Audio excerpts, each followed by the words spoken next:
Admit. Okay, looks like we've got everybody in. So welcome, family. Thank you for joining me on this Zoom call to talk about holiday plans for this year.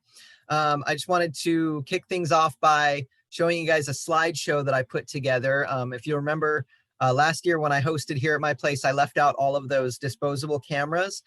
So I went and developed those and pulled together the best shots that I got from those and made a little slideshow to share with you. So I'm going to share my screen here really quick. And let me know if you guys can't see this. There should be a bunch of Christmas kittens. That is not my slideshow. Here it is. So I'm pulling that up now.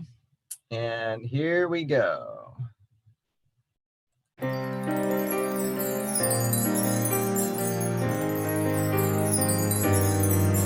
'Twas the fight before Christmas, and all in the house were prepared for the annual holiday bouts, when relations we'd never have chosen ourselves interpose on our lives just like foul-smelling elves.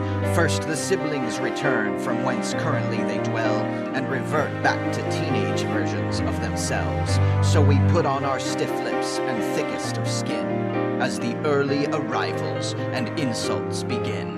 Next the parents appear, and to no one's surprise, the first words that I hear from my father chastise. "Your mother and I raised you better than this," strikes me dead in the face like a cold winter fist.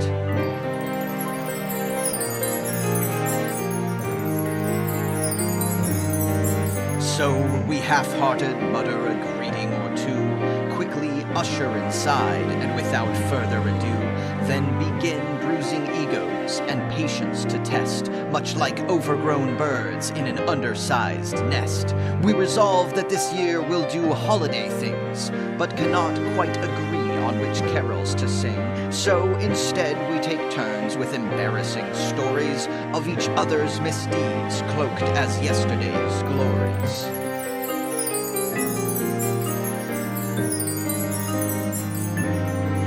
Then, without any warning to everyone's horror, a shameless display of humble bragging takes over, straddling the line between vicarious and obsessive, trading one-ups to prove whose offspring more impressive.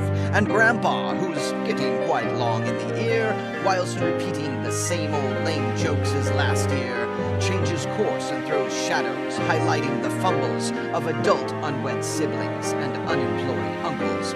As the mounting frustrations all bubble and brew, I pour a tall eggnog and sit back to view the live-action theatrics of taking offense, reigniting old rivalries, feuds, and revenge.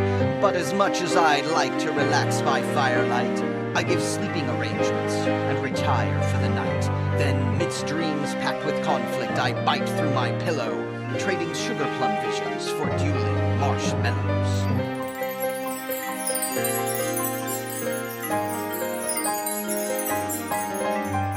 Up at 5, I'm awake to make food for the horde, heeding diet restrictions I can barely afford.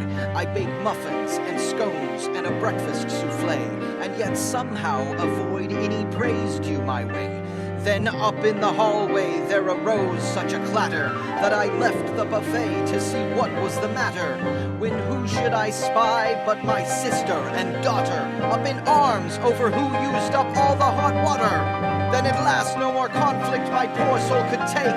I let loose such a howl that the whole house did shake. Stop fighting, stop clashing, stop crying and swearing. Stop sparring, stop brawling, stop quarreling and comparing. As long as you're inside these walls, mind your tongues, or I'll have them yanked out of your heads. Everyone!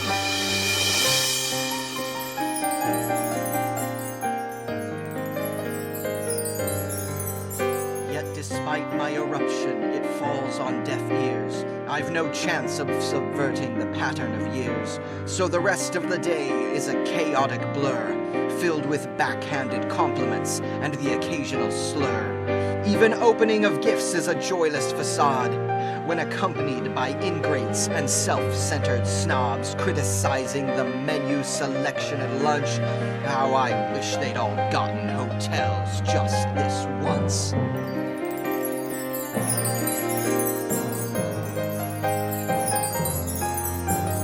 last for departure, the slouches prepare, and the leftovers vanish with our good Tupperware. Then with forced hugs and painfully put on well wishes, they shove off, not bothering to help with the dishes.